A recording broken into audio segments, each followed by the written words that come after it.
Ok, shalom mon fidèle téléspectateur. Nous sommes très heureux de vous retrouver dans notre rubrique Paroles inspirées. Ce matin, je veux simplement ajouter sur ce que nous avions eu à voir la fois passée, parlant de la bénédiction. Qu'est-ce que nous voulons dire ce matin sur la bénédiction?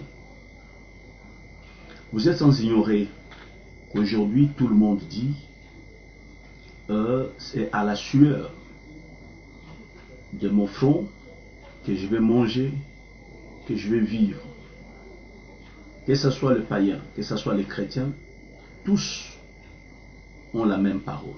Ils disent, Dieu avait dit, c'est à la sueur de ton front que tu mangeras de ton pain, jusqu'à ce que tu reviennes à la poussière. Alors, l'Esprit de Dieu nous pousse à rectifier quelque chose en ce sujet. Le contexte dans lequel Dieu a prononcé cette parole n'était pas un contexte aisé. C'était à la suite d'une méconduite, à la suite du péché d'Adam, que Dieu, pour punir, va intervenir en disant une telle parole. Et cette parole ne doit pas être un sujet de joie pour nous, chrétiens, aujourd'hui, en le répétant, en disant, Dieu avait dit, c'est à la sueur de ton front. Non. Au commencement, lorsque nous sommes dans Genèse chapitre 1, lorsque Dieu créa l'homme, il a béni. Il n'a pas dit à la sueur de ton front tu mangeras. Mais c'est au chapitre 3 de la Genèse, lorsque l'homme a péché, que Dieu dit, parce que tu as écouté la voix de ta femme. Et Dieu va prononcer ce que j'appelle cette sinistre parole, qui depuis lors a plongé l'humanité dans une souffrance. Et ça, c'était à cause du premier Adam. Maintenant que nous sommes enfants de Dieu, maintenant que nous sommes devenus de nouvelles créations, de nouvelles créatures, devons-nous toujours appliquer cette parole en disant, c'est à la sueur de mon front que je mangerai mon pain? Je crois que ce n'est pas comme ça. Pourquoi? Je vais lire quelque chose ici. Nous sommes dans 1 Corinthiens, chapitre 15. Nous allons lire le verset 21 et 22. Qu'est-ce que ça dit? Car, puisque la mort est venue par un homme, c'est aussi par un homme qu'est venue la résurrection des morts. Et comme tous meurent en Adam, de même aussi tous revivront en Christ. Ça c'est un. Deuxième vérité. Le premier homme tiré de la terre est terrestre. Le second homme est du ciel. Tel est le terrestre, tels sont aussi le terrestre. Et tel est le céleste, tels sont aussi le céleste.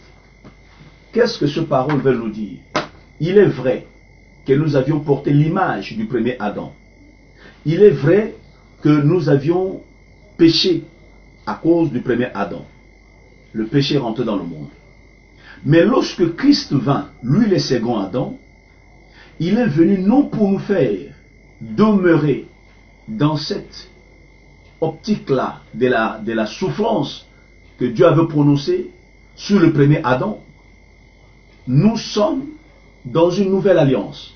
Nous sommes dans le second Adam. La Bible dit tel est le terrestre, tels sont aussi les terrestres.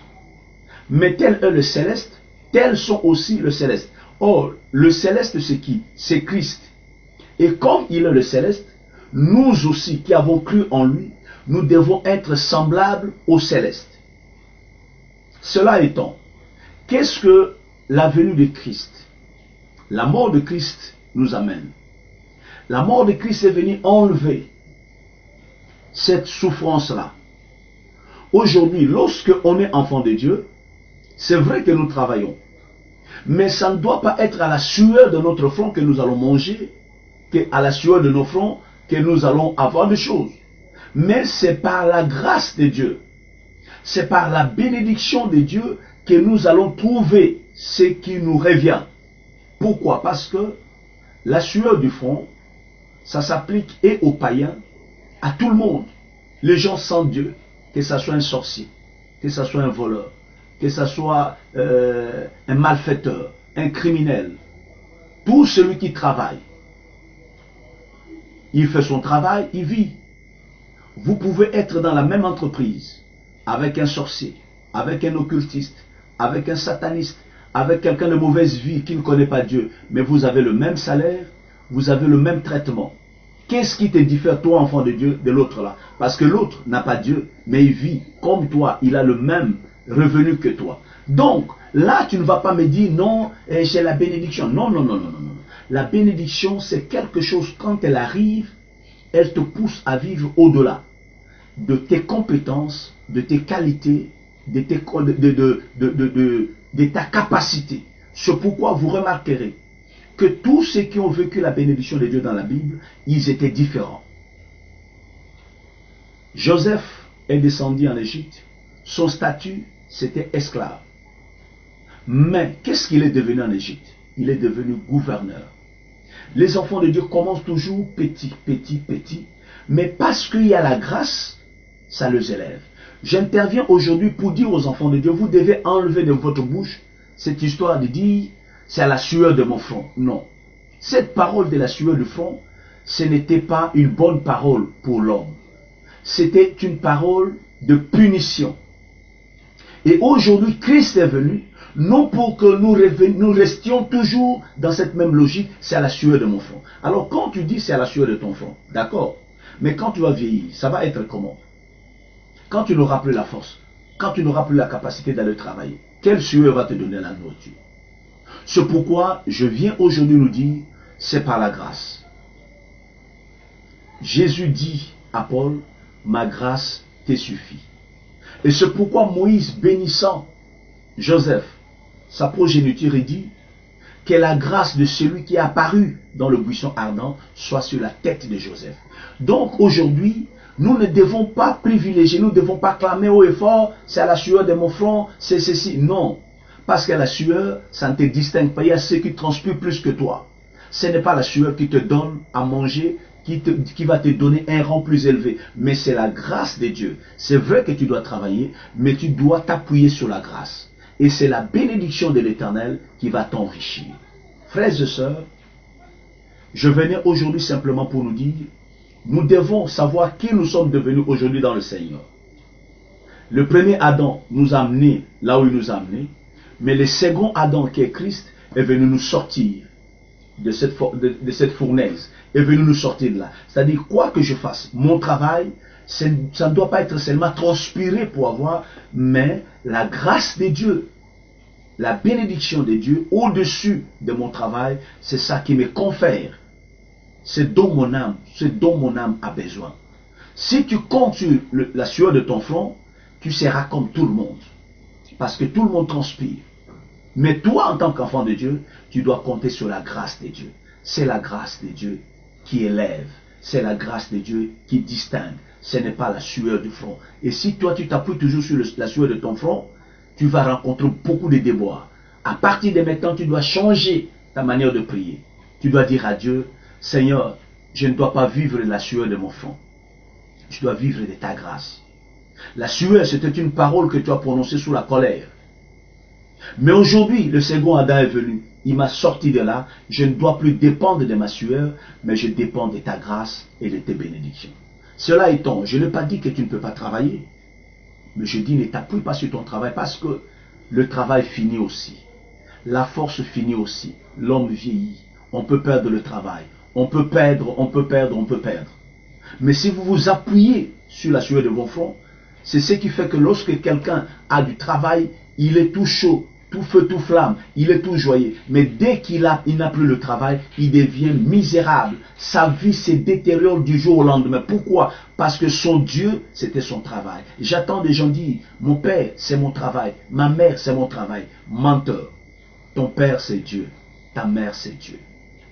Parce que le travail, on peut le perdre. L'âge peut avancer. La force, on peut la perdre. Mais la grâce de Dieu, lorsqu'elle est sur toi, toute ta vie, tu vivras la grâce de Dieu. Même dans ta vieillesse, tu vivras la grâce de Dieu. J'étais là ce matin pour nous dire, appuyons-nous sur la grâce de Dieu. Et la Bible dit, ma grâce te suffit. Ne compte pas sur ta sueur, mais compte sur la grâce de Dieu. Parce que si Dieu te fait grâce, tu vivras ce qu'on appelle de faveur. Partout où tu es, la faveur de Dieu va te suivre. Si la grâce de Dieu est avec toi, des opportunités.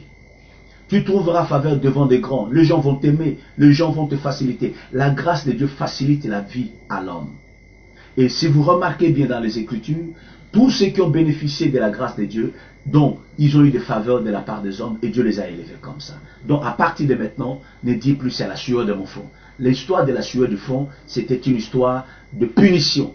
Mais tu ne dois pas être puni jusqu'à dans le Seigneur. Aujourd'hui, la grâce de Dieu te suffit.